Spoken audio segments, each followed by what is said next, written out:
Welcome, everyone, to another episode of Working People, a podcast about the lives, jobs, dreams, and struggles of the working class today. Brought to you in partnership with In These Times magazine and the Real News Network, produced by Jules Taylor, and made possible by the support of listeners like you.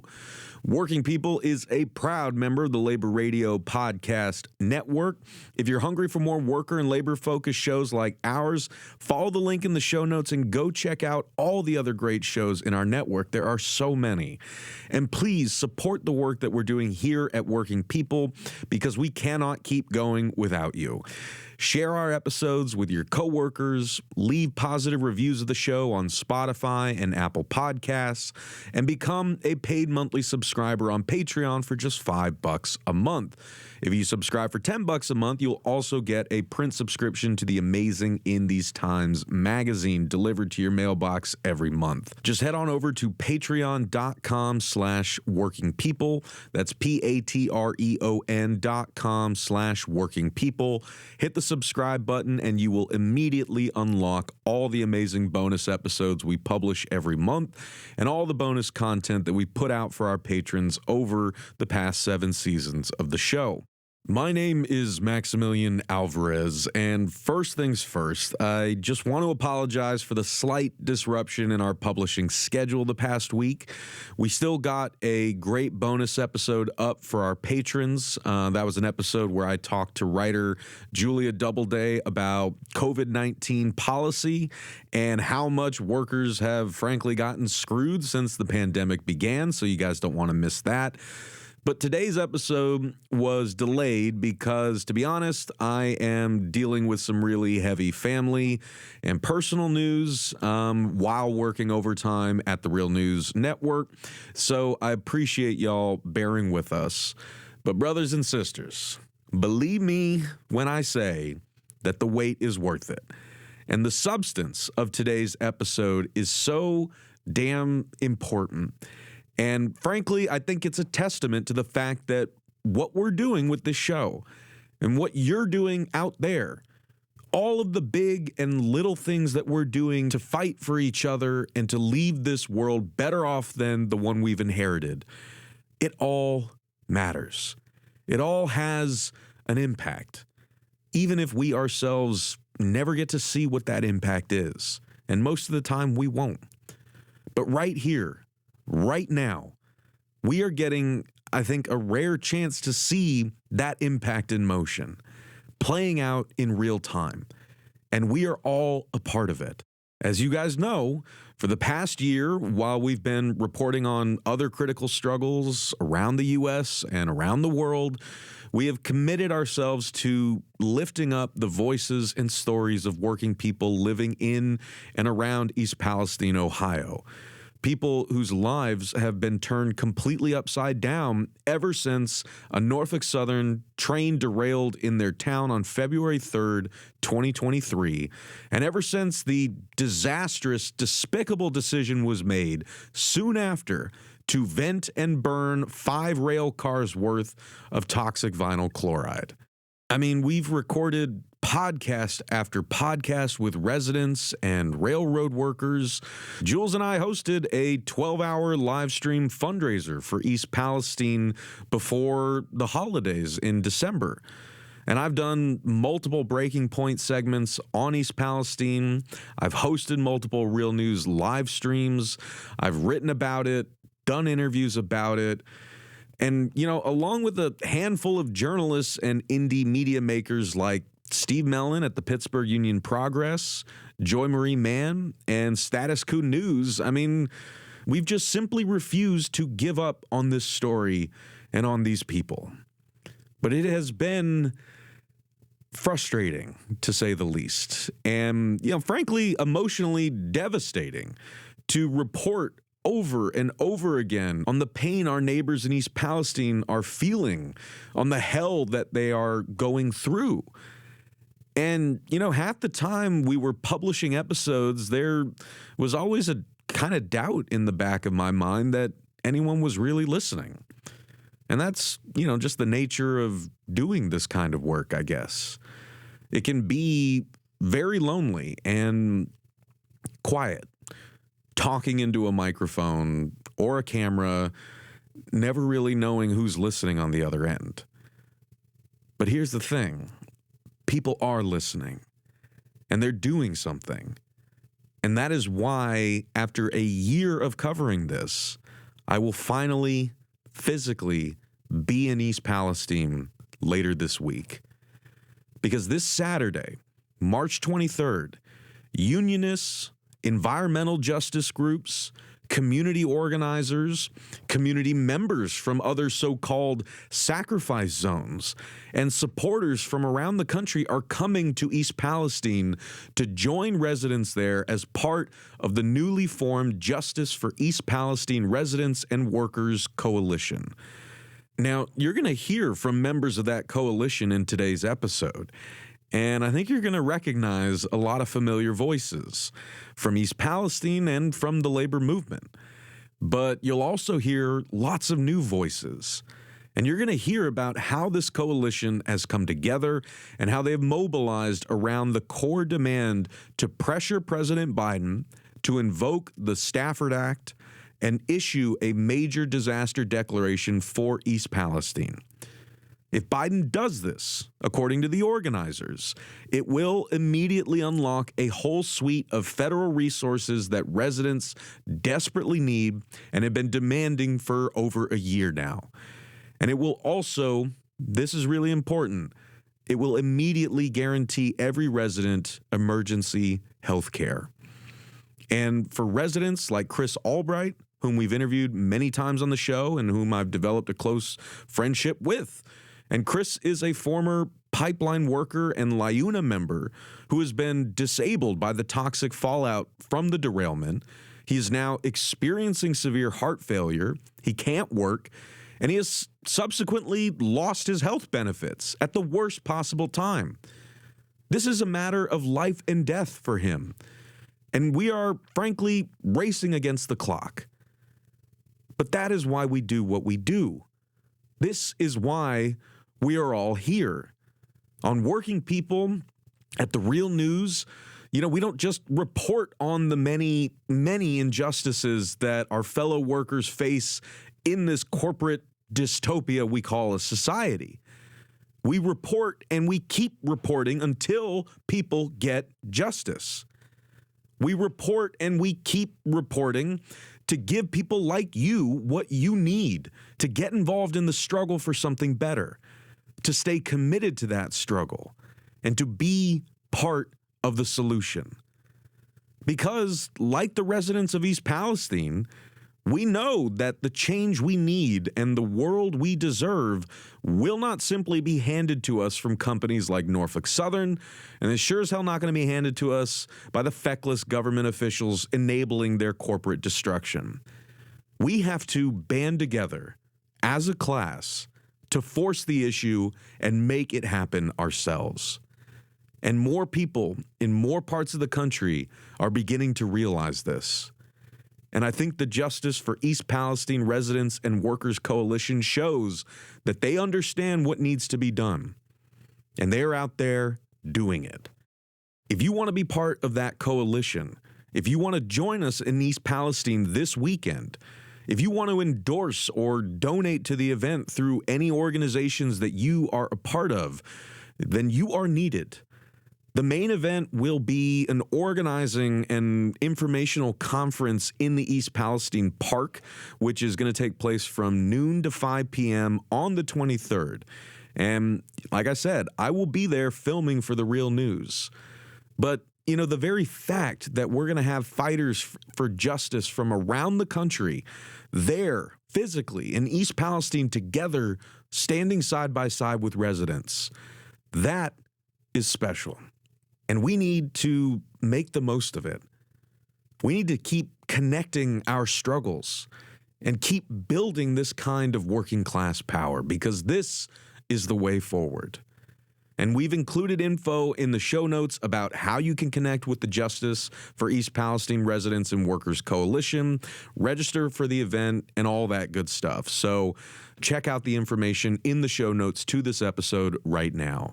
And just on a final note, Even though this is an exciting and an important development that we have all been fighting and hoping for over the past year, and even though it is a rare ray of hope in a really dark and dismal time in our world, the real work is only just beginning. We need you to help us get the word out. We need you to be part of this. Listen, I don't know for sure how big the event on Saturday will be. I don't know for sure whether or not the Justice for East Palestine Residents and Workers Coalition will achieve its primary goal of getting Biden to declare East Palestine a federal disaster, because that depends on us. What comes next depends on what we all do next. A better world is possible. Stand with East Palestine. Don't wait until it's your community that is the next one to get poisoned. We can stop this if we fight together. And I promise you, if we do, a better world is possible. I got work to do. My name is Penny Logston, and I'm a proud member of the International Painters and Allied Trades Public Professional Maintenance Employees Local 2003. I serve as president of the Lee County Labor Chapter. When Brother Jeff Kurtz, BLET Local 391 member, brought the opportunity to collaborate with Steve Seltzer to organize a national campaign with goals of bringing the story and struggles of the residents and workers of East Palestine, Ohio, to the attention of all union members and allies across the nation, and demand that President Biden issue a major disaster declaration for health care for all victims under the Stafford Act, we were all in. It is incredible that it has been a full year since the Norfolk Southern freight train derailment, and the residents and workers are still struggling and left with many unanswered issues, including lack of accessible and funded health care coverage. February 3rd, 2023, a Norfolk Southern freight train derails, and chemicals including vinyl chloride, a known cancer-causing chemical, along with other dangerous chemicals, were released into the air, ground, and waterways. Today, we will learn from outstanding panel speakers about the consequences the residents and workers are facing, how this catastrophic derailment causing issues have been addressed by the Norfolk Southern Railroad CEOs, EPA, the U.S. Senate, the National Transportation Safety Board, and others. Today, we are letting our union brothers and sisters know that they are not alone nor forgotten. Through our union brothers and sisters' solidarity, we will demand justice and dignity. We will bring the solution to the forefront, just as our union brothers and sisters always do, and we will not quit until our work in East Palestine, Ohio is complete. It is my pleasure and honor to introduce my co-host, Steve Seltzer. He is a longtime labor community activist and leader in the fight for justice. He is the producer of Worker Week Radio and Pacifica. Thank you, Penny, and thanks for really being an important part of helping to bring this movement together and of working people, union, non-union, all working people and their families to fight for justice. That's what we're really talking about. And as you said, I've been a labor journalist for decades. On radio and TV. I do documentaries on Halfway to Hell, the workers and unions that built the Golden Gate Bridge. Actually, I did a document with Danny Glover, who did the narration on it. So I've been covering the issue of health and safety, injured workers, workers' comp, workers fighting for health care in this country, and covering as well the disaster, man-made catastrophe in East Palestine.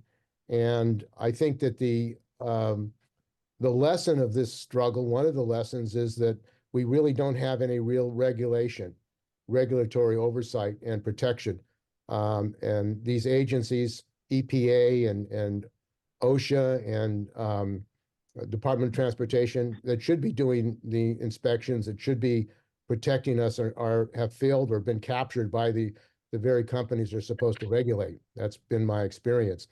But when I found out that, and we'll have some of Chris Albright, were some of the workers there, community people, were not getting health care. I believe that we need to find a way to get health care to them. It's an issue, a human rights issue. It's not only a resident or worker issue, it's a human rights issue. So we found out about this Stafford Act and the fact that it can be used to declare an area a mass casualty incident. And under that act, everyone, the residents and workers in the community, will get health care. And if we can do that, I think that that's an important thing. So that's really the focus of our committee, which is called Justice for East Palestine Residents and Workers. And in order to do that, we need a united front. We need to bring working people together, community people, residents, and the labor movement as a whole. And we found out a few days ago that President Biden will be coming, after a year, he's going to be coming to East Palestine.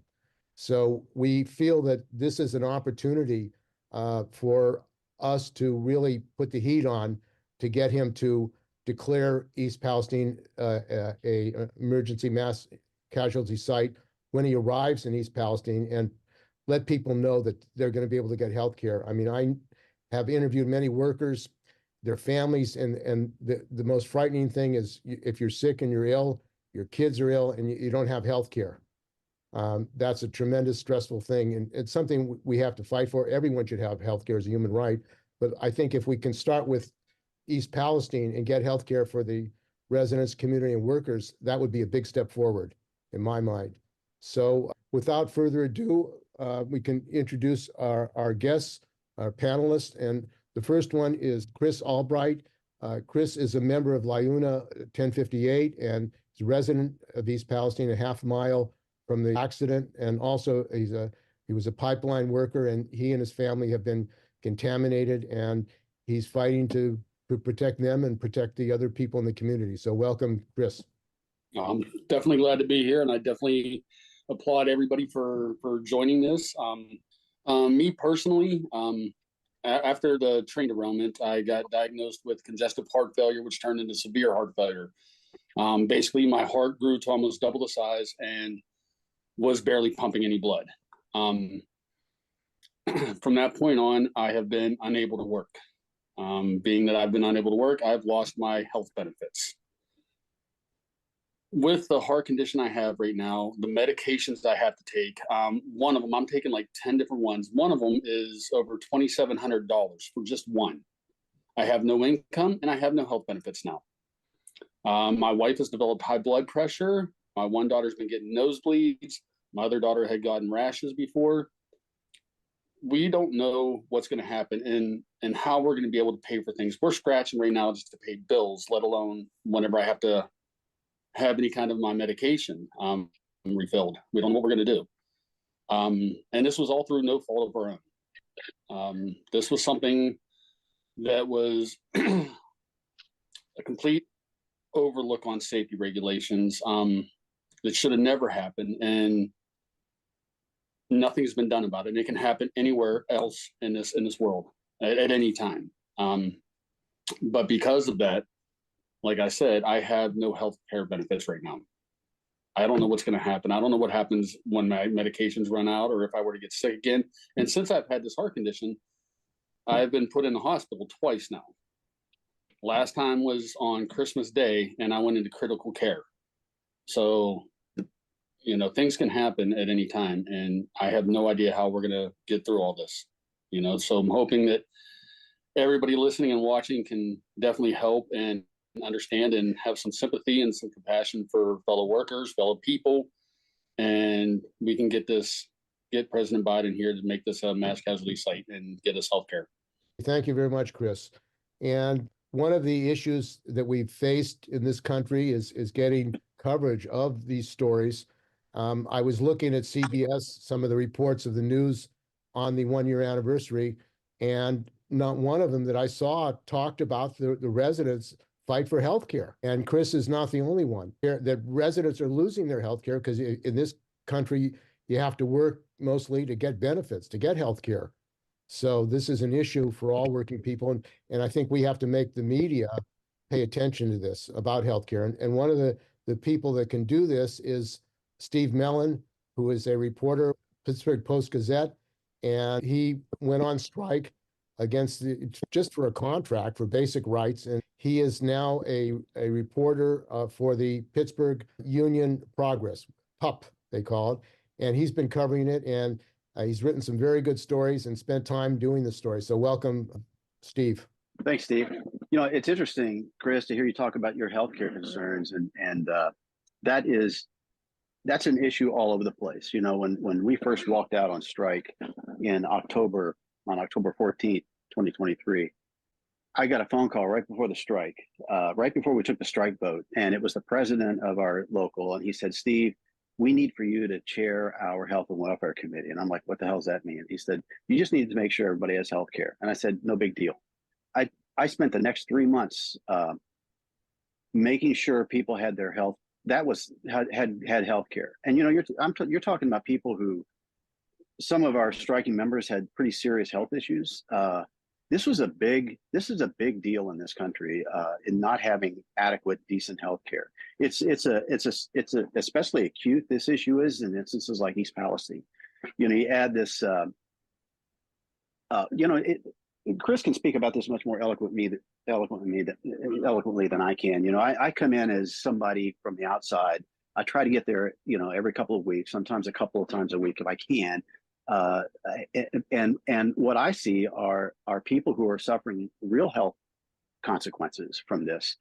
All those things that Chris described, you know, people, everything from, you know, the bloody noses, the crushing headaches, the coughs, the rashes, all those things, and many others.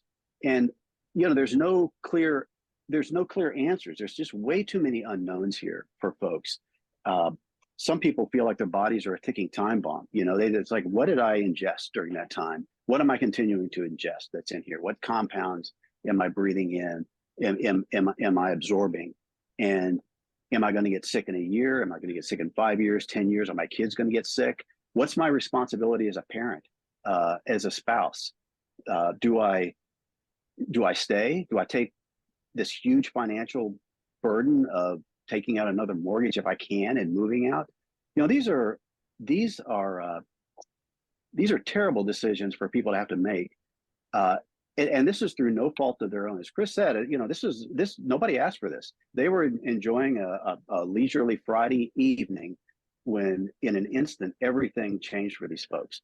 You know, in addition to all these very real health issues that people are facing, we have, you know, the economic consequences of this. You know, I keep hearing that there's a lot of division within the community. So, you know, the sense of community has kind of collapsed. I saw this happen in the Mon Valley in the 1980s when the steel mills collapsed. You know, these people, you know, they saw all the institutions, the churches, the social clubs, the friendships fall apart. So there was a sense of isolation. And then you have some people suffering very real PTSD from what they experienced in that day and the succeeding days after the derailment, when they had that huge that vent and burn process. This is an incredibly complex story. It cannot be, you know, one of the reasons I like to go back to it over and over again is this is not a story that can be told in a 2-minute TV take. You know, there's a lot going on here. A lot of people are dealing with a lot of issues as a result of what happened at 8:54 on February 3rd of last year. And I think anything we can do as workers, fellow workers, as organized labor, to ease some of this burden. First of all, I think it's our duty as fellow workers, as fellow human beings with empathy, to try to help people where we can. You know, we're in a unique position because we are organized. We know how to bring people together. We're all organizers. And I think, you know, this is a moment for labor.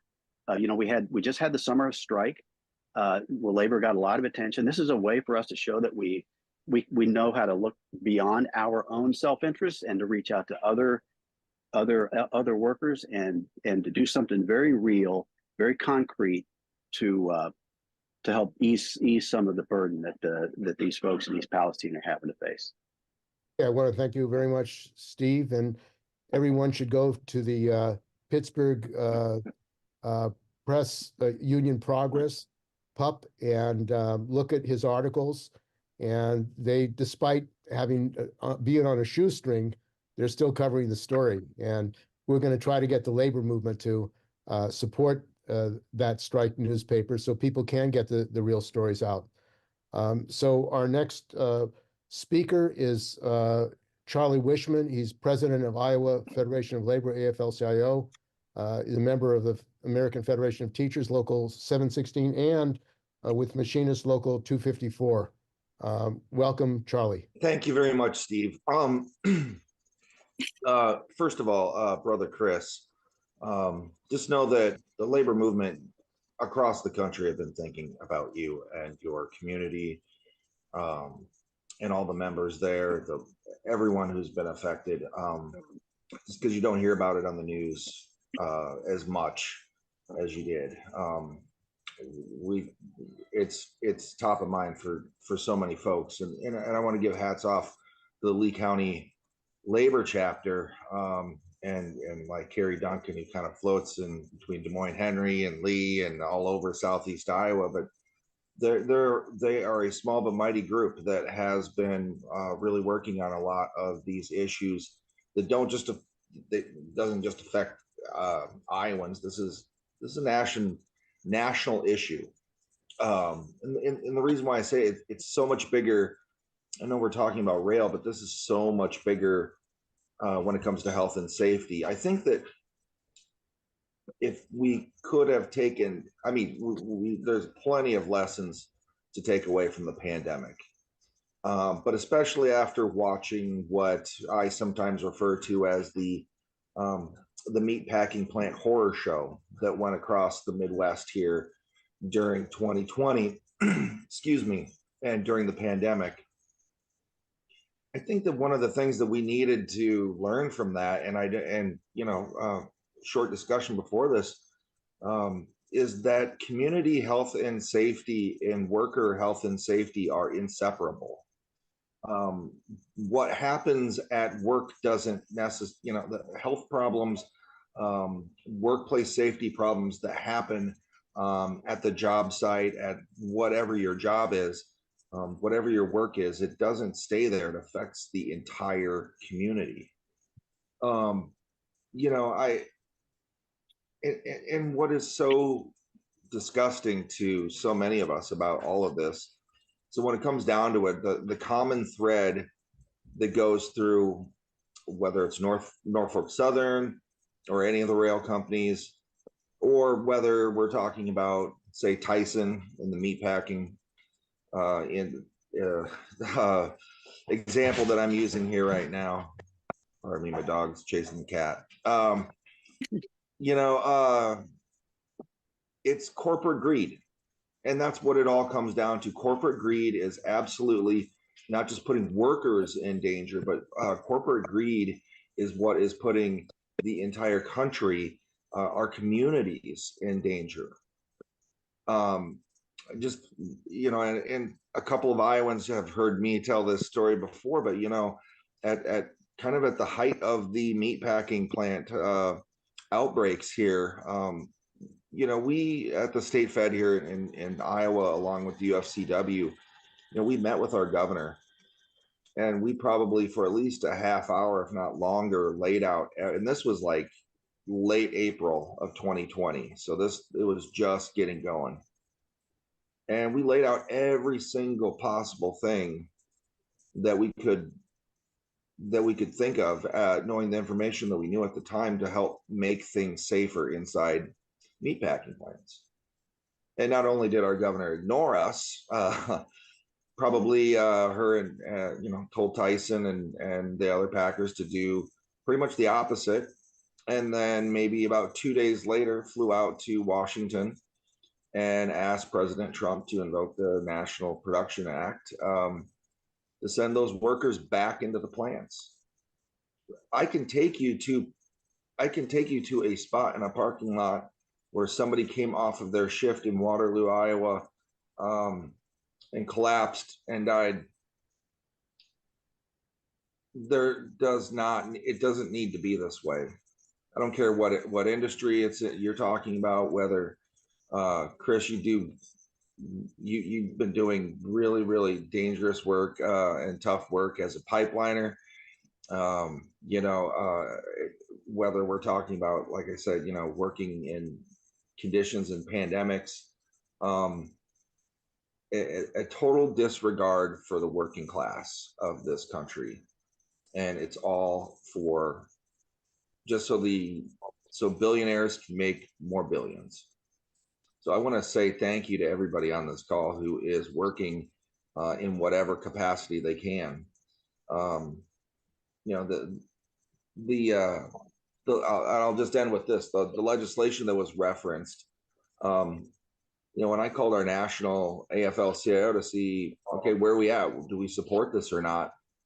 And they actually said, yeah, we do support it, but we think it needs to be better. There are some issues with it that we think need to be better for workers. Now, I mean, that doesn't mean that we wouldn't want to see the Stafford Act passed. Don't get me wrong, but we need to fight as hard as we can, because that Workers' Memorial Day list seems to get longer every single year on April 28th. So thank you, brothers and sisters. Appreciate it. And I'll be around. Great, thank you. And I'm glad you're connected what's going on in East Palestine to workers in the packing plants. I mean, every industry in this country. I mean, I'm from Bay Area, Silicon Valley have toxic plants, electronic plants. People are getting contaminated in these plants and in their homes, and they're not getting the protection they need. And that was supposed to be a clean industry. So it's all over this country. One of the ways I found out about Chris and what's going on is through Maximilian Alvarez. He had a live benefit for the people of East Palestine during Christmas. And we have a labor radio network, which he's a member of, I'm of about 170 radio programs around the country, podcasts. And he is fighting for getting the word out to working people about labor, working issues, union issues. And we have to build a movement, a labor media movement, and Max has been involved in that. So thanks for joining us, Max, and participating in this. Really appreciate it. Thank you so much, Steve, for bringing us all together. Everyone here, for all the work that you've done to bring us together. It's a real honor to be here, and I am still in COVID quarantine, so apologies if I'm not at the top of my game, but I'm feeling a lot of things right now because, like all of you, this is very personal to me. I think I have a lot to say, but I'll try to kind of condense it into just a couple minutes here because I want to be gracious to everyone. First off, just to pick up on some of the things that have already been said, like Steve mentioned, I am the editor-in-chief of the Real News Network here in Baltimore. I'm also the host of the podcast Working People, and I host a labor segment on the channel Breaking Points called The Art of Class War, where I try to lift up the voices and struggles of our fellow workers, union and non-union alike. Right. And I came to the story of East Palestine a year after spending, just all my time interviewing railroad workers, right? The vast majority of whom, in fact, all of whom, were warning in some way or another that something like East Palestine was inevitable if we did not substantively address the issues that workers across the 12, 13 different unions and representing, over 100,000 workers on the freight rail system were screaming about, during the high stakes contract fight that was mentioned earlier. And lo and behold, after both parties in Congress, including, Joe Biden, like Bush did in the 90s, anyone who's in power is going to do the exact same thing. They're going to invoke the the Railway Labor Act. They're going to force contracts down workers' throats. They're going to side with the industry and effectively give the industry the thumbs up to keep doing what it has been doing. And what it has been doing is destroying our supply chain by destroying the people who run it, right? And so, I was talking to those people for my show all throughout the year last year, and some in really harrowing, pointed detail were warning that the longer these trains got, the fewer people we had on those trains, the fewer people we had checking the track, the fewer people we had checking the cars, the more we were automating different essential like functions, maintenance, safety, dispatchers in the dispatch office, the more that we were essentially cutting corners, cutting costs so that they could, make record profits, juice the bottom lines of executives and shareholders, right? Something was going to give. And we, our people, our neighbors, people like Chris and his neighbors, we are the ones who are paying for that corporate greed. And I want to impress upon everyone here, anyone who's going to listen to this afterwards, kind of two things that I try to impress upon people whenever I'm asked to talk about this. The first is that the catastrophic derailment of the Norfolk Southern train this time last year and the subsequent decision to, quote, do a controlled burn of 5 cars worth of toxic vinyl chloride, even when that was not the recommended action by the people who make the vinyl chloride. That whole mess is one of the greatest industrial accidents in our country's history, and a catastrophe of equal or greater proportion could literally happen again tomorrow, because we have done nothing to substantively address the conditions that led to the catastrophic derailment in East Palestine, to the lack of regulation and enforcement from the government side that has given not just Norfolk Southern, but all the Class 1 freight rail carriers the license to do whatever the hell they want with our supply chain. Again, the contract fight showed the government's not going to incentivize these companies to act differently. So we got to be the ones to force their hand. So that's the first thing. This could happen again tomorrow. We haven't done shit, pardon my French, to really address the root causes. The Railway Labor Act has gone nowhere, even though a number of politicians have made political hay out of it. And then when it recedes from the news, once again, it gets dropped. Meanwhile, families like the Albrights are boiling in this hell that they have been left with, that they did not ask for, that they had nothing to do with, and the country has forgotten about them. This is supposed to be the greatest country on earth, and this is what we do to our people. This is what we do to our neighbors. We abandon them. We just draw a circle around them and say, this is a sacrifice zone now. You could stay here and die and get cancer and watch your town slowly die. Or if you have enough money, you can move, but we're not going to do anything to help you. This is happening not just in East Palestine. This is happening across the country. This is happening in Flint. This is happening in Navajo Nation, where uranium mining has been giving people cancers for decades. This is happening in Red Hill in Hawaii, where people can't drink the water because the army has been poisoning it, right? This is happening here in Baltimore, near a CSX terminal that has also been declared a sacrifice zone because it's getting coal dust everywhere.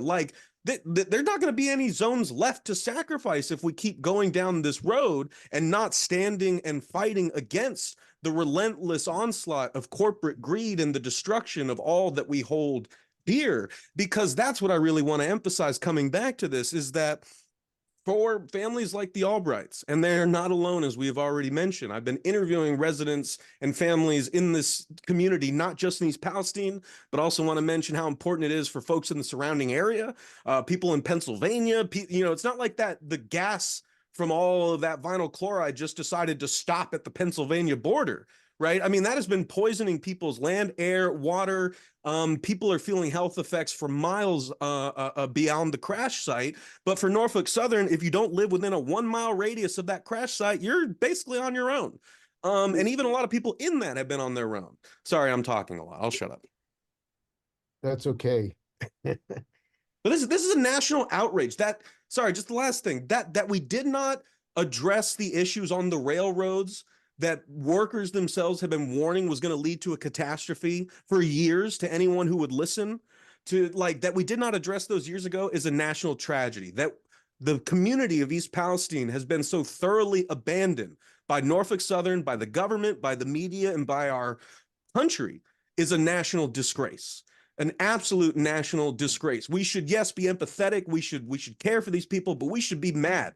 We should be angry that this is happening in our country. We should be angry that we are going around telling people that we have the right to tell other countries how to run their societies when this is what we are doing to our own, right? I mean, we need to stop this. We need to actually band together and fight back. Otherwise, they're going to take everything from us and leave us in just as much of a hopeless situation as the folks of East Palestine have been left in. So I'm here to help however I can. I'm trying the best I can on the media side.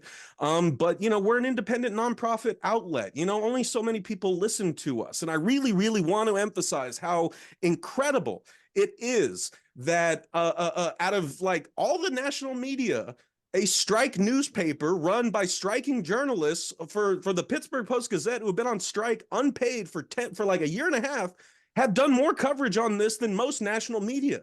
That is insane. But also, thank you, Steve, and thank you everyone at PUP for doing that work. It's an honor to be in the struggle with you and everyone here. Thank you for having me. Sorry for talking so much. I think we need more outrage in this country about the conditions of working people and the lives of working people and their families. I mean, that's the only, that outrage has to be combined with political activity and work, but we need the anger. And I hate what's going on. It really has to stop. So also joining us is Bob Ansbach. He's a retired member of the BNSF Railroad, which is owned by one of these billionaires, Warren Buffett, who apparently needs more money for his coffers rather than protecting the health and safety of working people and communities in his country. And he's a member of BLET IBT 391. So welcome, Bob. Thank you, Steve. I just have a couple of quick stories on a couple of, if you will, trips on a train that I actually was on. No, it was shortly after, and I'm talking probably in the 80s.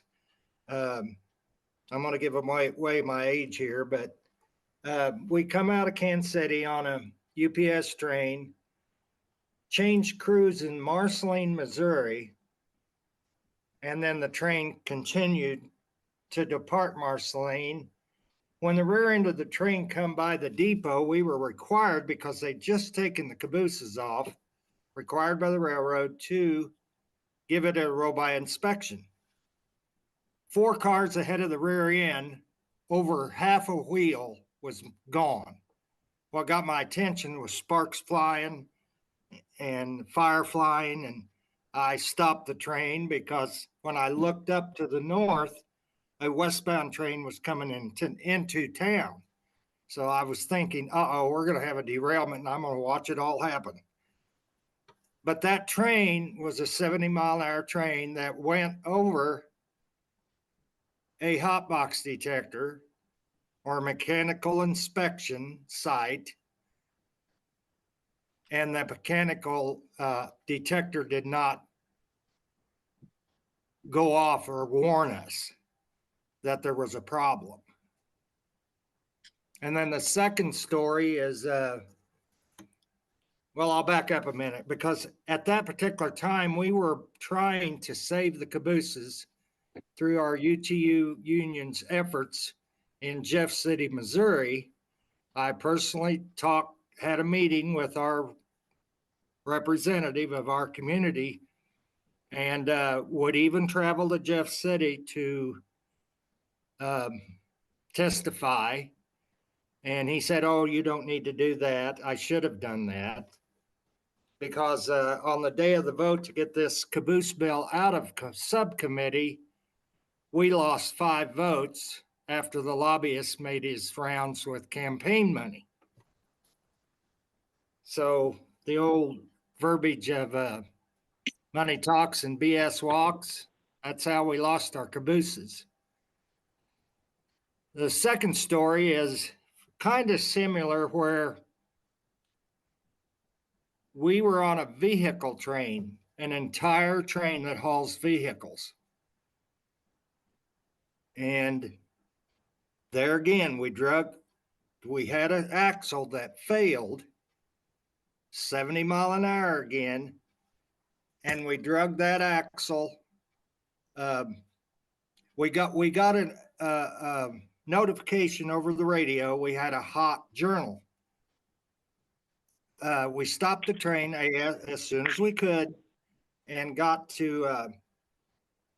it stopped so we didn't block the city of Carrollton, Missouri, Main Street, and 15 cars back. The bearing had already failed, and we only went 6 miles from when we heard the detector notify us until we stopped. So these derailments can happen in a split second anywhere at any time. And if you're in between the electronic scanning devices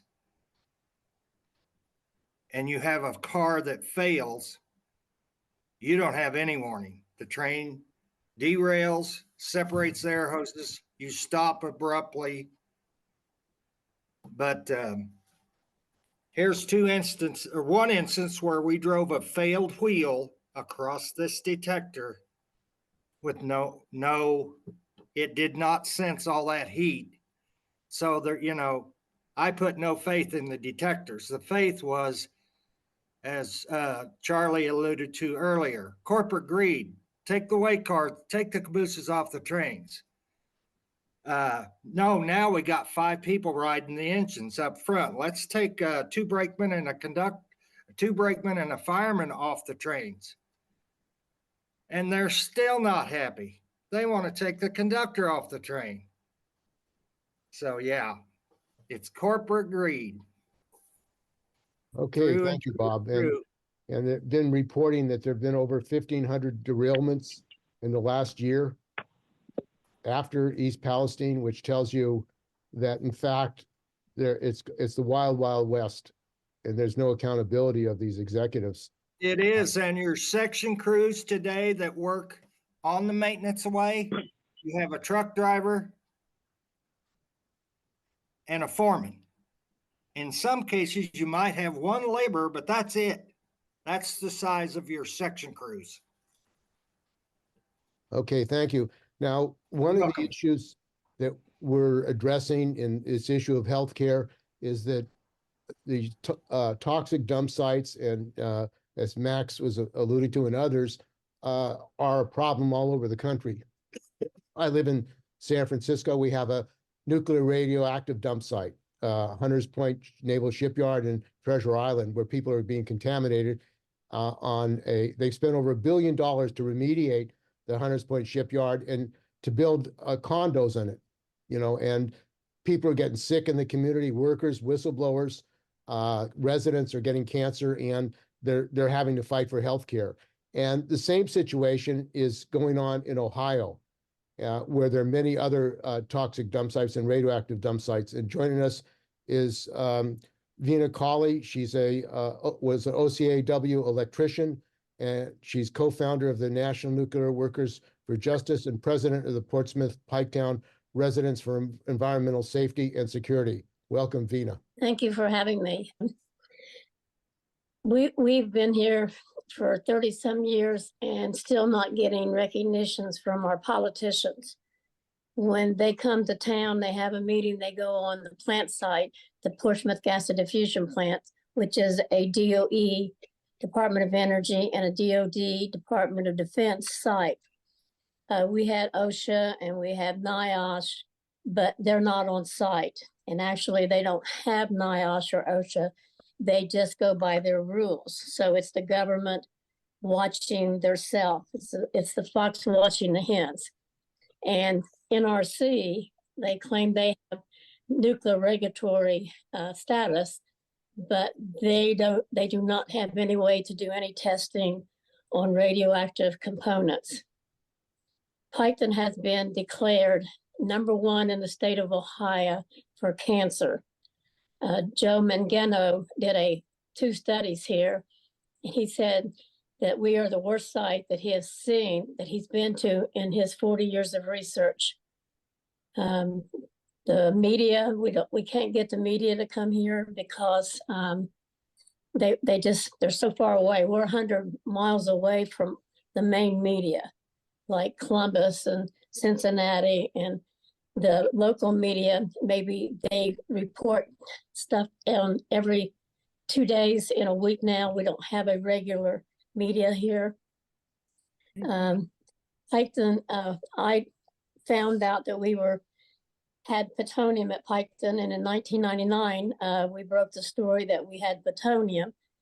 And so that's when the workers' compensation bill come in of 2000. And if you have, and the government's admitted, if you have one of these 22 cancers, then you will get compensated. Piketon is an SEC site, which means a spatial exposure cohort site. We're not supposed to have to prove our exposures because they destroyed our records.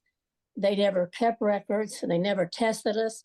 And so they're not supposed to fight us if we have one of these 22 cancers and some of these toxic chemical illnesses, but they continue to fight the workers today. And this bill has been in effect since 2000. They treat us as if we're human guinea pigs. We broke every story with the company documents, and they still deny their own reports. We had a school that was shut down here off of 32, 2 miles from the plant on the west side. They shut the school down. They're building a new school for the kids, and we have 3 or 4 other schools around this community that has never been tested. I have an air monitor. I work with Dr. Ketterer, and we're taking samples. And I have an air monitor, and this air monitor has picked up uranium-236, which comes from the plant. You couldn't get that someplace else. And so I've been doing this for 35 years. There's just no end to it. The EPA are supposed to be taking split samples from the company. And what that means is the EPA does not take samples. They don't have any way to test these samples. The company gives them this paperwork, and they go by whatever the company gives them in the paperwork. They are not testing this site whatsoever. We have plutonium, neptunium, beryllium, americia. We have americia 14 miles off site in another direction where there's a high school and grade school, and these 2 schools have never been checked. Anne Maria, who worked for the Department of Energy in Washington, D.C., she wanted to help the community, and she went back to D.C. and they fired her. So we're all fighting a bunch of criminals. I don't know how we're going to help the people of Palestine if they don't get some type of health care. Did I say it wrong? Is it Palestina? Anyway, I don't know how they're going to get health care because the government just fights it. The railroad's not going to help them. The railroad even has workers, and we're getting ready to be a hub for nuclear waste all over the world. They're going to reprocess. They're putting in 2 power plants they announced yesterday. These 2 power plants will feed small modular reactors. And what that means is all these sites has transuranic waste sitting on their sites. And we're going to be reprocessing this transuranic site. So that's going to make us a hub for the largest nuclear waste facility in the world. And Piketon is one of the largest facilities in the world when they were processing highly enriched uranium. And the other thing that we were doing back from the 50s, we had been reprocessing reactor fuel all these years, and the workers didn't know, so we weren't suited up for it. Well, now they're coming back, and they want to do the very same thing again, reprocess reactor fuel, this transuranics that's got plutonium and stuff at all these sites, and bring it in here for us to reprocess it for small modular reactors. It's really sad. I listened to all of you talk about your illnesses and the community there up here in Ohio. And I don't know how you're going to get, unless you keep the media pushing it and your people stick together. It takes numbers. It takes a lot of people to get them in Washington, D.C. to pay a lot of attention to us. It's hard for me to talk. I mean, I was a worker and I've been sick. I was a healthy worker, and like I think it was Chris, maybe. I never had any problems whatsoever. Now I have congested heart failure, digital heart failure, chronic beryllium disease, chronic bronchitis, neuropathy, you name it, I have it now. And so I struggle every day with my health issues, and I do the best I can. And I help a lot of these workers who are having trouble to getting their claims through. But I don't know. I don't have the answer, because I know with our struggle, unless you can keep people working together and fighting, it's not going to work. Hopefully you can get these people compensated and make your representatives pay attention, keep it in the media, keep it going. And I don't know if you would be able to get any insurance or anything through the Social Security and the welfare, the SNAP program, and Medicaid or not. I know it's hard to get it because you probably still own your own home. If you own your own home, then you're not eligible for any of this stuff. And the government don't care about you. Okay, well, thank you, Lena. And obviously, that's another issue that has been left out of the media around East Palestine, and that is Ohio. There are many toxic dump sites, many sites where people are getting sick. And this is a government site, so it's not just a private employer, it's the government itself is bringing in radioactive material and poisoning people and their families, their children, and they're not getting protected. So this is an issue for all the people of Ohio and obviously all the people of this country. So our next speaker is Carrie Duncan. She's with the Lee County Labor Chapter Vice President. She's with the IAM, International Association of Machinists and Aerospace Workers, Local 1010 Machinist Production Chief Shop Steward. So welcome. It's an honor to be here with all of you today. We've started a spark that's going to lead to a fire, a fire of assistance to these people to bring awareness. Our country, our people face many battles throughout their lifetime. Our people in this country should not be facing these battles alone. It is time that people in our country and the country's leadership comes to the mutual aid for all of the people and workers of whom have been adversely affected by mass casualty, such as the East Palestine train derailment site, where residents and workers should be granted health care, full coverage, given freely by our federal government as a human right to be taken care of since this horrific tragedy 1 year ago tonight. 1 second, 1 moment, all of the residents in East Palestine, Ohio, had their lives forever changed. Our country, our people, face many battles throughout their lifetime. Our people in this country should not be facing these battles alone. It is time that people in our country and the country's leadership come to the mutual aid for all the people and the workers of whom have been adversely affected by mass casualty, such as the East Palestine residents and workers. They should be granted health care now, full coverage, given freely by our federal government. It's a human right to be taken care of since this horrific tragedy that occurred 1 year ago tonight. 1 second, 1 moment. All the residents in East Palestine, Ohio, had their lives forever changed. And a tragedy such as this could happen elsewhere at any time along the railroad tracks across the United States of America. Corporate greed has no compassion. The workers of whom were called upon to clean up the horrendous mess were not even given the proper personal protective equipment to protect themselves from acquiring long-term health issues. This is a travesty. This is 2023 we were talking. This country's leadership needs to be taking care of its people. For we are called the United States of America. We call for them to be accountable now. Why is the leadership not hearkening to the call of distress for the residents and workers in East Palestine, Ohio?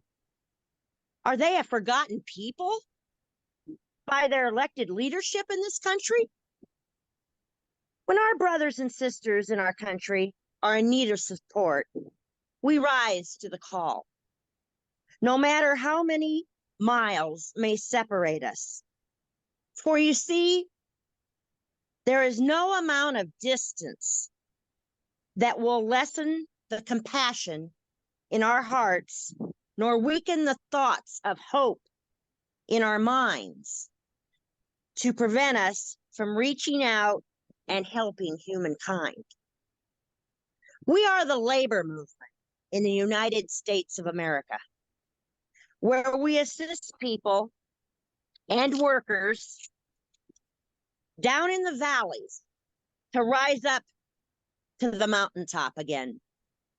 It is just and right that we do so, just as our forefathers did so many years ago, to enhance the lives of residents and workers and their families in villages, towns, and cities everywhere. We ask that you take a few moments in your lives today to reflect upon what has been witnessed during these discussions, and hoping that you will pass along to others the spark that has kindled the fire in our hearts to bring awareness to our leadership in this country for the residents and workers of East Palestine, Ohio. All of us working together can achieve the impossible to become possible. That will be all of our efforts to get the EPA and President Biden to declare the area of East Palestine, Ohio, a mass casualty incident site under the Stafford Act. This would allow all residents and workers who were sickened to get health care coverage from the government. An injury to one is an injury to all. That is our motto that labor lives by. We live it and we breathe it. We're here for you. And with that being said, your people and the workers in East Palestine, Ohio, are our people. My name is Penny Logston. I am president of the Lee County Labor Chapter. I'm a proud member of the International Painters and Allied Trades Public Professional and Maintenance Employees Local 2003. On January 4th, 2024, during our Lee County Labor Chapter meeting, when Brother Jeff Kurtz brought the opportunity to collaborate with Steve Zeltzer and Chris Albright to organize a national campaign with goals of bringing the story and struggles of the residents and workers of East Palestine, Ohio, to the attention of all union members and allies across the nation to demand health care for our union brothers and sisters, their families, and all victims, we said, count us in. Friday, February 3rd, 2023 at 8:55 p.m., a Norfolk Southern freight train pulling more than 150 cars derailed, including 36 tanker cars carrying vinyl chloride, a known cancer-causing chemical. Sunday, February 5th, 2023, there was a mandatory evacuation warning, residents of potential toxic gas release. They were told to evacuate now, because if you need help later, we will not come back to help you. Monday, February 6, 2023, after the catastrophic derailment, responders conducted a controlled burn, which released hydrogen chloride and phosgene into the air, ground, and water. Phosgene is a colorless gas. Exposure may cause irritation to the eyes, dry, burning throat, vomiting, cough, foamy sputum, breathing difficulties, and chest pains, to name a few. These are especially dangerous to little lungs. Wednesday, February 8th, 2023, a mandatory evacuation order was lifted after air and water samples taken the day before were deemed safe, officials said. Friday, February 10th, 2023, ABC reported the EPA reported in a letter to the Norfolk Southern that vinyl chloride and other toxic chemicals were released during the incident and have been detected in samples from several creeks near the derailment site. Monday, February 13, 2023, in an open letter, Norfolk Southern Railroad President and CEO Alan Shaw stated that the company was committing $1 million to a community support fund as a down payment on its contribution to rebuilding the village. Quote, "I hear you, we hear you," Shaw said. Quote, "My simple answer is that we are here and will stay here for as long as it takes to ensure your safety and East Palestine recover and thrive," unquote. Omaha, Nebraska AP reported Norfolk Southern's costs related to the East Palestine derailment have grown to nearly $1 billion, and its insurance companies have started to pay their share of the cost of the crash in Eastern Ohio. The Atlanta-based railroad reported third quarter profits of $478 million. Without the derailment costs, they said the third quarter profits would have made $601 million. February 3rd, 2024, the first anniversary of the catastrophic derailment, the newly formed Justice for East Palestine Residents and Workers campaign hosted a Zoom panel with experts, including Iowa Federation of Labor President Charlie Wishman, who spoke about worker safety as community safety. It is incredible that it has been a full year since the Norfolk Southern derailment, and the residents and workers are still struggling and left with many unanswered issues. Think a moment. Unless you have been listening to a podcast, how long has it been since you've heard anything regarding East Palestine? Today, we are again letting our brothers and sisters know that they are not alone nor forgotten. Just as we made great changes happen in the language of NAFTA 2.0 through united unions across the nation in collaboration with Public Citizens Trade Group and others, we will succeed. We are calling on all unions across the nation in collaboration with allies to stand together in solidarity and demand access to and medical-funded mental and physical health care to all victims of the catastrophic Norfolk Southern freight train derailment in East Palestine. This is our time to step up. We will educate, we will bring the solution, and through our solidarity, we will succeed.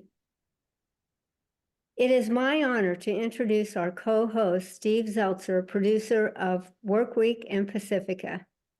Steve? Thank you, Penny. And thanks to all of you for joining us today. And as Penny said, it's been more than a year since this catastrophic accident with vinyl chloride, and people are suffering in the community, workers are suffering. And that's why we formed this campaign to really take up this issue, not just in East Palestine, but nationally. So working people can organize, get educated, and fight to get health care for the people of East Palestine and other people around this country who need health care. I mean, East Palestine is not unique. There are millions of Americans, and particularly even in Ohio, at toxic dump sites who need health care and are at live in conditions of fear and trauma over not being able to have health care. Next speaker is Jamie Ray Wallace. She's with East Palestine Unity Council president, and also she is a past union activist in the SEIU and other unions, and has been fighting to mobilize the community and labor. So welcome, Jamie. Thank you for having me, and thank you for creating this awareness. As Steve said, my name is Jamie Wallace. I was an executive board member of SEIU 1199 for 10 years while I worked at Cleveland State University. I loved my union work there.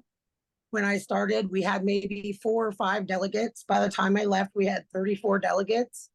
Probably one of the most humbling experiences in my life was having an employee of Cleveland State who had not signed her membership card with the union in 34 years, walk into my office with a signed card and tell me that she felt that now was the time, that she had never believed in the strength of the union on her campus, and that I made her feel that strength.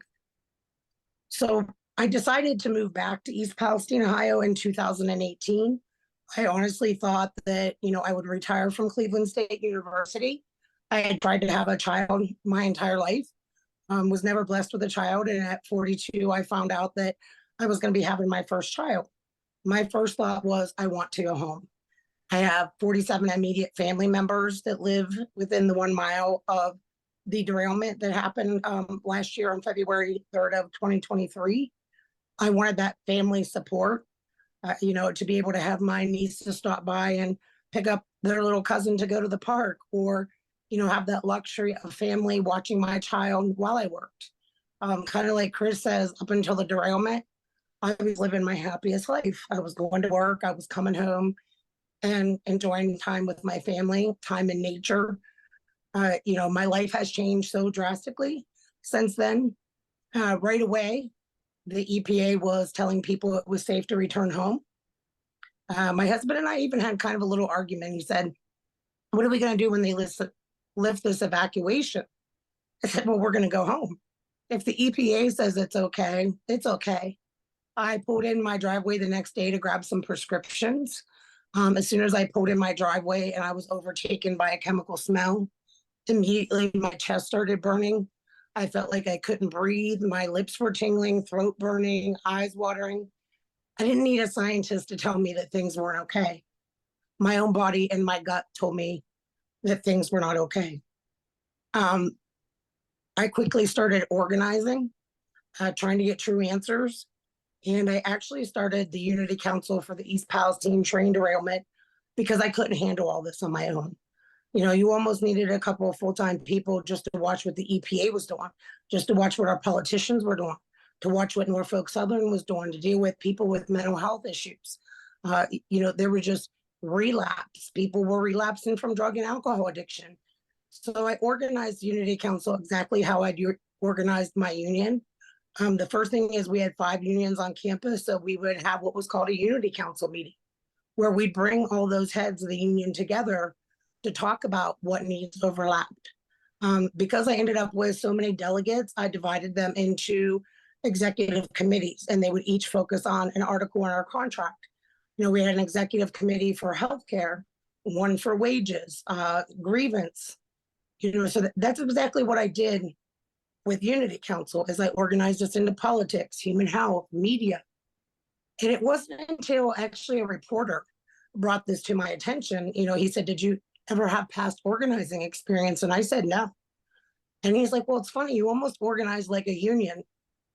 And I was like, wow, I did organize this after my union. I guess I had just never realized what I did was organizing. I know that seems strange.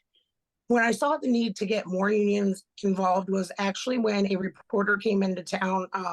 His name is Charlie LaDuff, Pulitzer Prize winning journalist, but he's a Detroiter. He is a union guy. He's just like you and me. And he wanted to do a story on the industrial Midwest for Labor Day. Through a friend, got contacted with me, and he created this amazing video. And what he did is he started in East Palestine. And from there, he went to Youngstown, Ohio.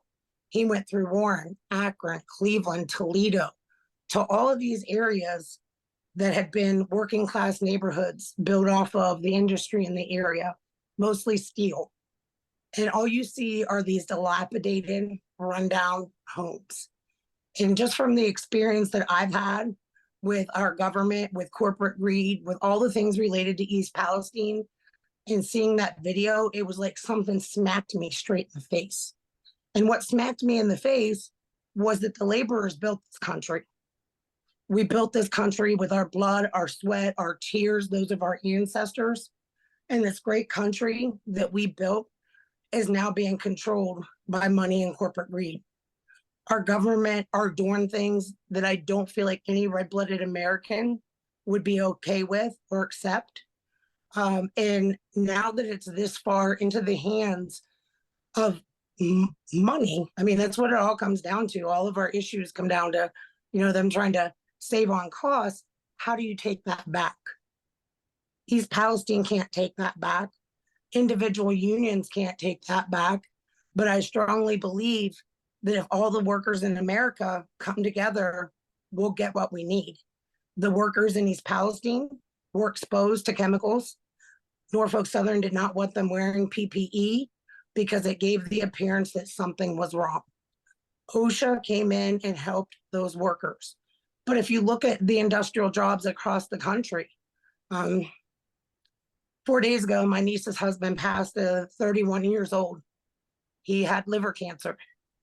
And it didn't hit me until I read his obituary that ever since he was 18 years old, he had been working at the same place, and it was a supervisor. It was a plastic factory. Never before would I have thought twice about seeing that. But the first thing I thought was, could he have possibly been exposed to something?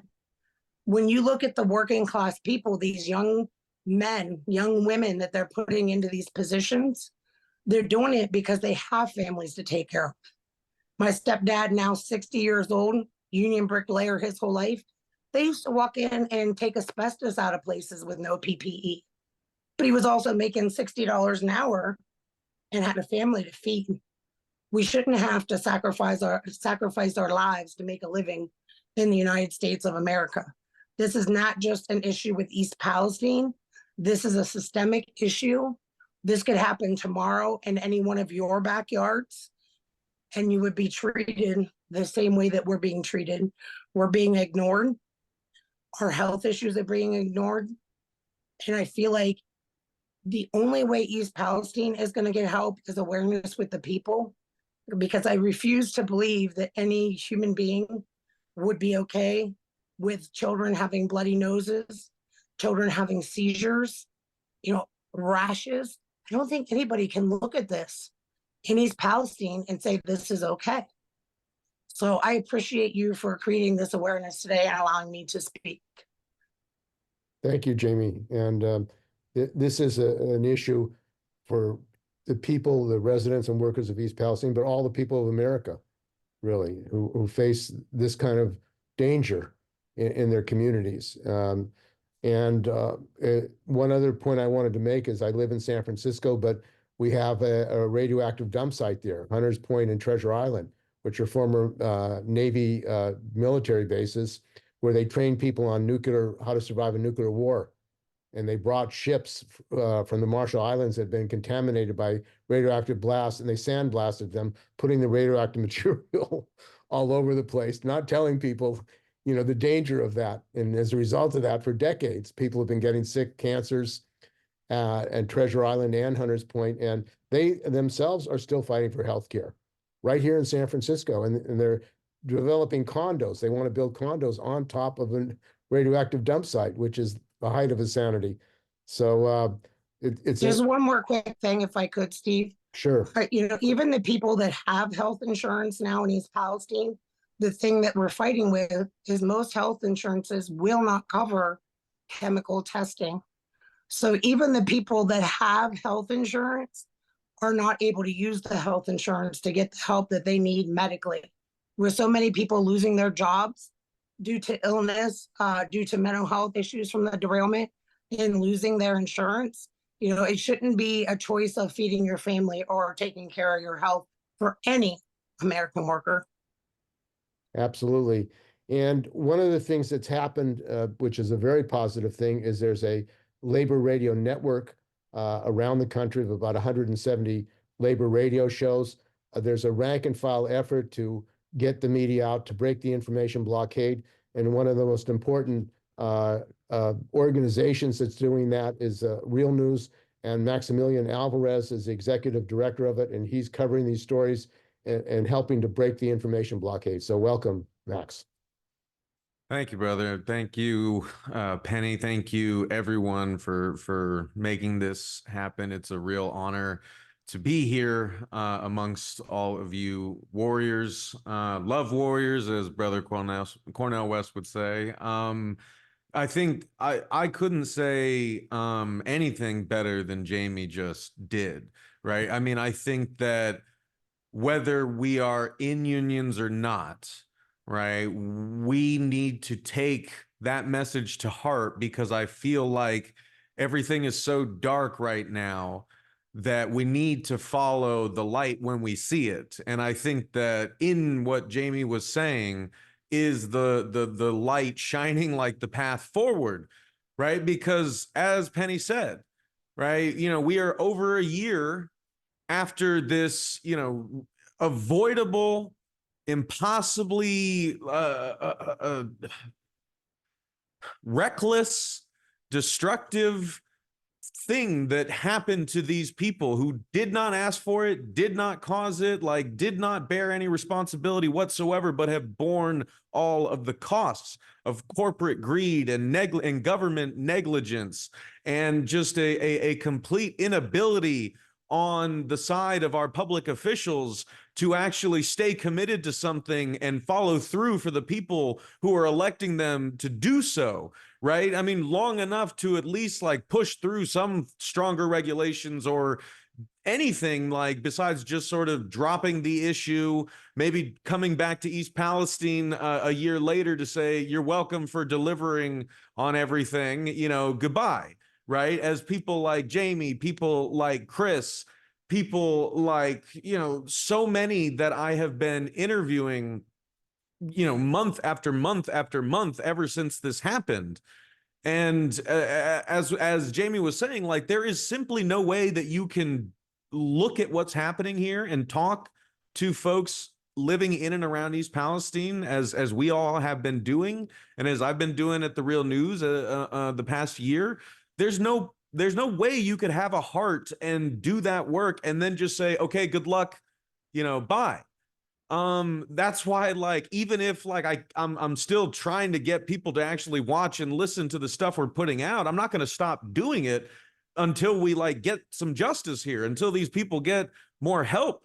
Right. And I felt the same way about the railroad workers I was interviewing the year prior to that, throughout the whole contract fight. Right? When no one cared about the issue, when it was months before anyone was even hinting that there may be a railroad shutdown, a strike, or a lockout, I was there talking to people like Jeff Kurtz on this call. I was there talking to conductors, to engineers, to signalmen, to carmen, to dispatchers, to all the folks who make the railroads happen, who were screaming that they too were getting beaten down and run into the ground by these greedy companies for the sake of their corporate profits and massive, shareholder dividends, right? And they were warning me time and time again that something like this was going to happen inevitably, because you can't keep cutting staff, cutting costs, cutting corners, automating everything that you think you can, removing all the layers of protection that were put there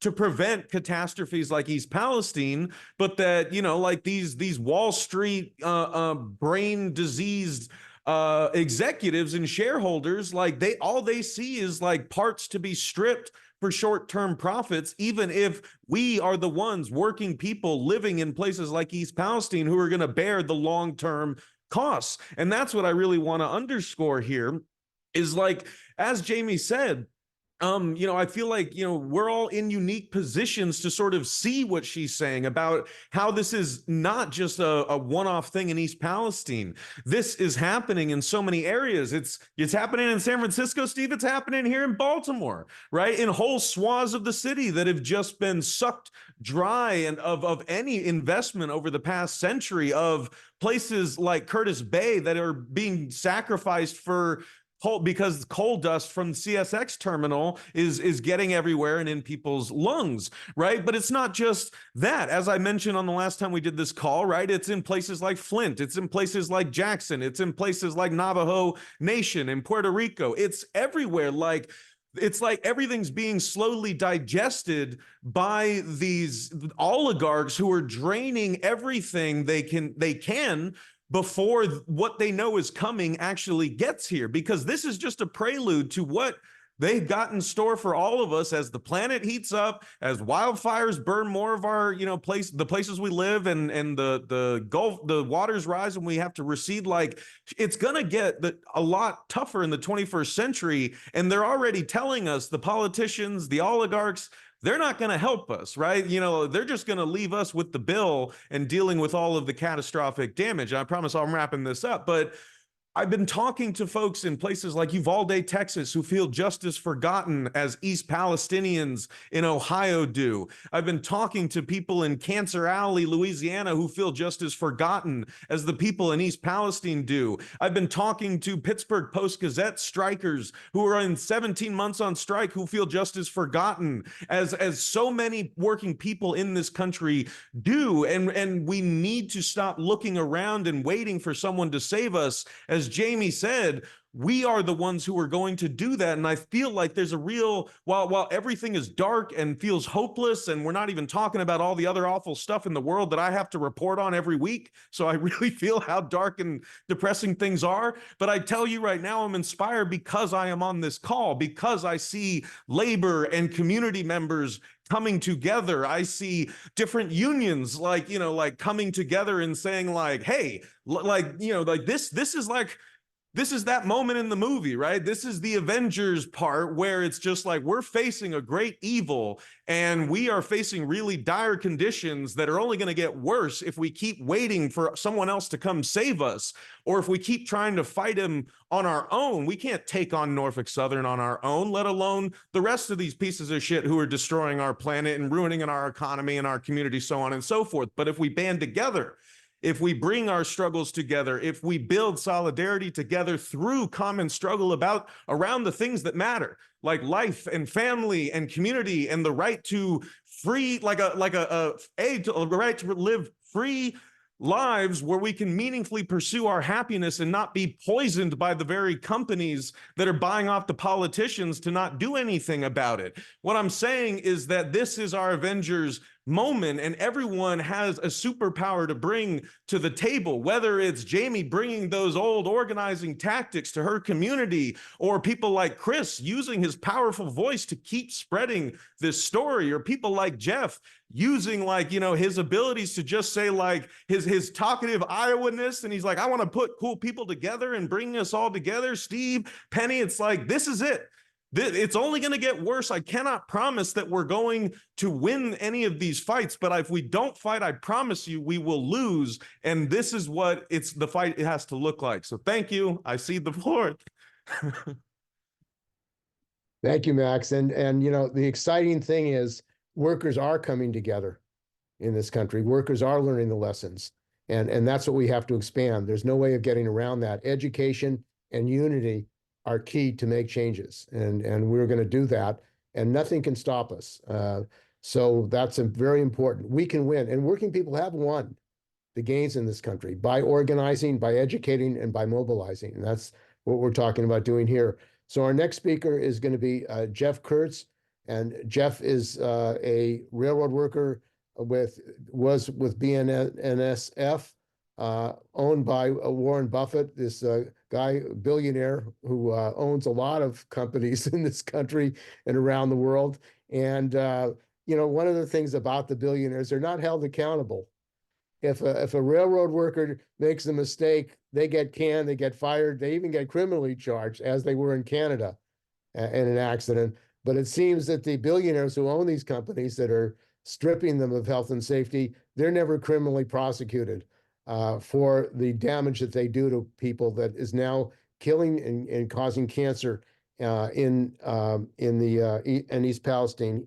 He's a member of the BMW which is part of the Teamsters Union, and has been taking up this fight for health and safety for the railroad workers and to protect communities all over this country who are the recipients of a disaster because of the lack of health and safety protection on the railroad. So welcome, Jeff. You're muted. Oh, can you hear me now? We can hear you. Okay. Okay. And Max, you'd do a lot better if you had a little bit of passion. That's all I've got to say. Max and I were together on Wednesday. We ate supper together, and one of the things we talked about was cooperation versus capitalism. And so after that conversation, I've been thinking about this a lot. We have a mutual friend, Max mentioned Curtis Bay. There's a woman down there by the name of Nikki Fabricant that teaches at Towson, isn't it? Yeah.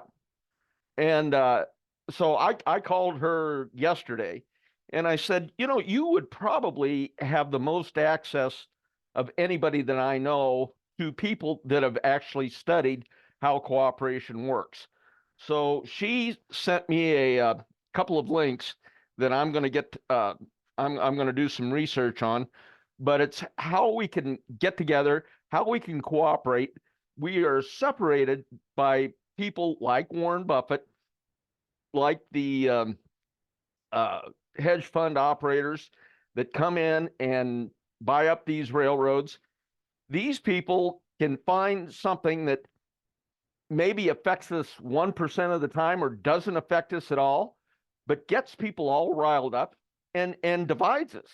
And it keeps us divided so that we can't get together and cooperate and fight something like this. I mean, we all know how bad this is, but it's just these petty differences that keep us from getting together. So that is one of the things, hopefully within this next week, I'm going to be looking at what Nikki sent me. Nikki will be coming. She informed me. In fact, she was there. I don't see Chris. Chris is not on with us anymore, is he? Oh, okay. Yeah, Nikki and a couple of people that she knew went to East Palestine and met with people last weekend. So I think I think we're going to have a really fine representation of people that we can begin this process of cooperation and begin fighting these people. You know, like Max said, maybe we won't win, but we certainly aren't going to win if we don't at least try to fight them. So, and one thing I want to say about the railroads, NS in particular, what people don't understand is the thing that happened in East Palestine has happened time and time again since East Palestine. The only thing is, it happens in places we've been lucky, we've dodged a bullet. It happens in places where we haven't had population centers, but we have actually had more derailments since East Palestine than we had before East Palestine. So it's the problem's getting worse and nobody's addressing it. And all you hear from both sides is them yelling at each other. They don't tackle the problem. And so I think that's one of the things that we have to bring to light at the conference, that there's things that they can do. It really is a complex problem. I'm not going to pretend that it's not, but the major parts of it are very fixable. And there's a lot that we can do to prevent this while we do hash out the more complex issues. So I think that's the thing that we really have to focus on. Thank you. Thank you, Jeff. And one of the things that we have in San Francisco, actually, every July, the month of July, is called Labor Fest. And we have it to commemorate the San Francisco General Strike in 1934, which in the 30s, there were general strikes, not just in San Francisco, they were in Minneapolis. There are many strikes and occupations of workers around the country. And that's one of the ways that workers really were successful in organizing unions, industrial unions in this country. Auto, General Motors, Ford, by occupations, by taking over factories. And I think we have to look at that of mass organizing campaign at Amazon, at all these non-union companies. FedEx, I mean, there are many non-union companies in this country where they misuse the law. They manipulate the NLRB rules to prevent unionization. And one of the people that we had come out to Labor Fest was Mike Stout from Pittsburgh, because he is a leading labor troubadour and has been organizing around these issues, worker rights, from the steel mills to environmental issues, and uniting working people. So why don't you talk about this struggle, Mike, and how we have to build it up nationally and internationally? I just want to tell everybody that spoke, all you're doing is you're making my fire inside me bigger, and I'm getting angrier and angrier and more pissed off about, and that's going back 55 years. And I was the grievance chairman at the Homestead Mill, and one of the main issues I dealt with for 10 years at the mill before it shut down was the issue of safety and health, both on the job and off the job and in the community. And we filed numerous lawsuits, and we had a situation back in those days in the 70s where there was no separation between the environmental movement and the labor movement and the unions. There was no separation. It was same. It was different fronts, same battle. Well, what's happened that corporations have done successfully, which Maximilian, my brother, just told you about, was they've divided us up now. So you got hundreds and hundreds of environmental groups who all they do is they do stuff around the environment, and then you got the labor groups who are dealing with the safety and health issues over here. And then you got a wall between them that the companies and the government have put down, and they pitted the two against each other. And they pitted them both against the community. And we have a very unique situation here. We have a situation where I've been doing this safety and health stuff, for environmental stuff, for a long time, for many decades. And for those of you who don't know, Steve said I'm a singer-songwriter for 12 years, 13 years in a row.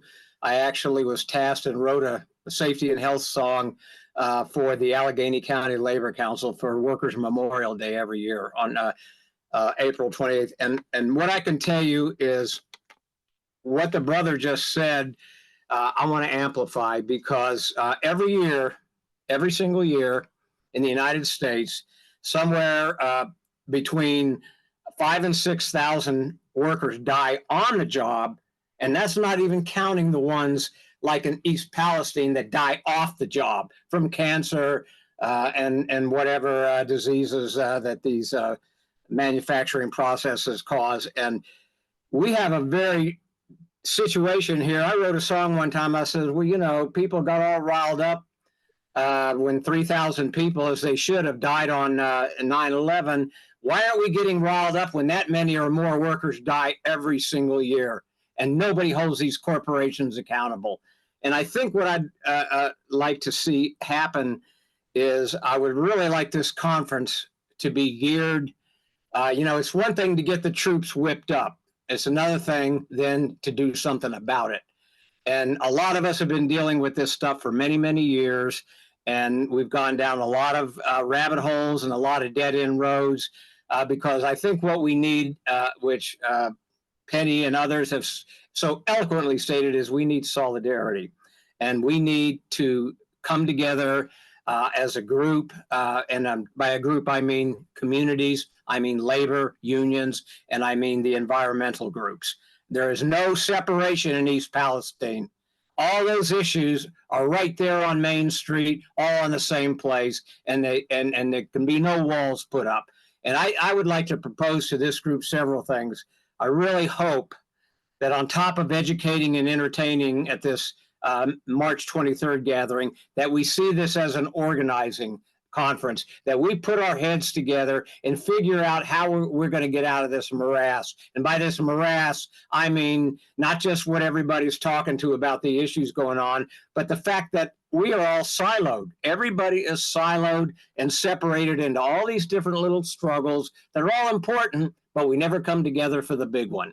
And I think East Palestine gives us the opportunity to come together for the big one. It puts all the disasters and all the diseases and all the struggles in one pot. And I think we've got a golden opportunity to take that pot and take it across America and hold these corporations accountable. And I would really like to suggest, secondly, is that my experience in these struggles is, there's a lot of people say, well, you always got to do it from the bottom up. And I agree with that 100%. And that's what I've been doing most of my life. But that doesn't mean you don't also deal with the top down. And I'd like to suggest that we get a group of East Palestinian citizens that have been affected by this and people from this group. And we demand a meeting with the state AFL-CIOs in Pennsylvania and Ohio, and that we go right to the head of the AFL-CIO in Washington, D.C. and plead our case. And I defy these union officials to offer any excuses or any reason why this struggle can't be taken up and blasted out across this country. I don't know anybody in the United States of America that's going to stand for this if they find out what's going on, number one. And number two, I want to say this. There's not hardly anybody in the United States that's not affected or going to be affected by this directly. I have, we call them the bomb trains, the black trains, cars, that are painted and they have the chemicals and what's inside them. I have those train tracks right behind my house. Right behind my house every day. 2 or 3 of those trains go by and they go through the city of Pittsburgh. They go through Allegheny County, and I guarantee you they go through the majority of counties in this state and Ohio. And it's time for us to get those people aware of what's going on, aware of what dangers they face, and do something about it. And I'm suggesting we're dealing with militant companies, militant corporations, and it's time for us to get militant. We're not going to go with our hat in hand begging. I think it's time for us to start demanding. And I want to say one last thing. I spend a lot of time, and I told this to Steve. I belong to an environmental group called the Isaac Walton League, and we're not a liberal environmental group. We're a conservation group, and most of our chapters across the country are rural, and that most of the people I deal with are rural. And when my wife and I go on trips, we take long trips and we stay in small towns and stay at bed and breakfast. And we've talked to people in probably 25 or 30 towns in just the last month or two. And I want to tell you, everybody on this call, people in this country are pissed off that we're pouring billions of dollars into wars with no end in sight, pouring billions of dollars, bailing banks out, and we can't put money up to bail these people out, our own people in the United States, our own people next door, our own people down the block. And I think it's high time that we organize those people and that anger into action.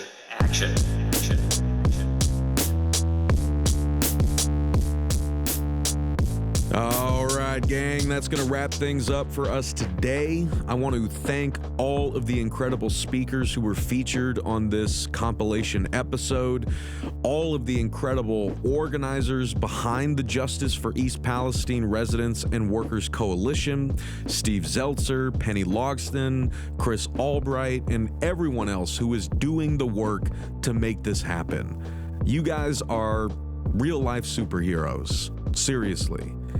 And as always, I want to thank you all for listening, and I want to thank you for caring.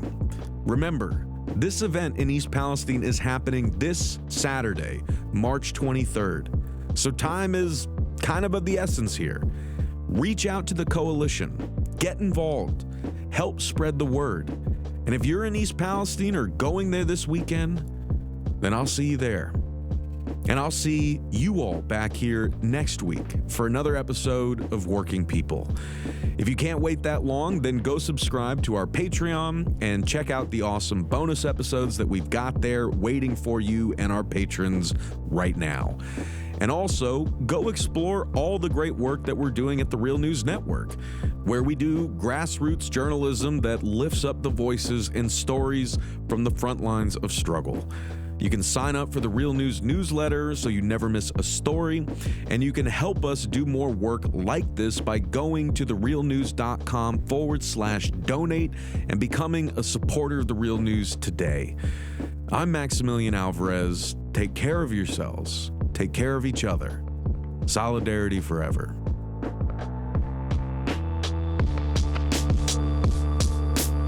When my face you no longer see, I live on, yes, I live on. Wherever we go, we are going to roll the union on. The song, I live on, yes, I live on. Wherever hungry are we. Just as hungry can be. The song, I live on, yes, I live on. Where mean things are happening in this land, it's read a song, I live on, yes, I live on. Wherever the book mean things are happening in this land is read, I live on, yes, I live on. Wherever the videotape of me is shown, I live on, yes, I live on. If I have help to make this a better world to live in, I'll live on, yes, I'll live on. When my body is silent and in some lonesome grave, I live on, yes, I live on. When my songs and poems are read, I live on, yes, I live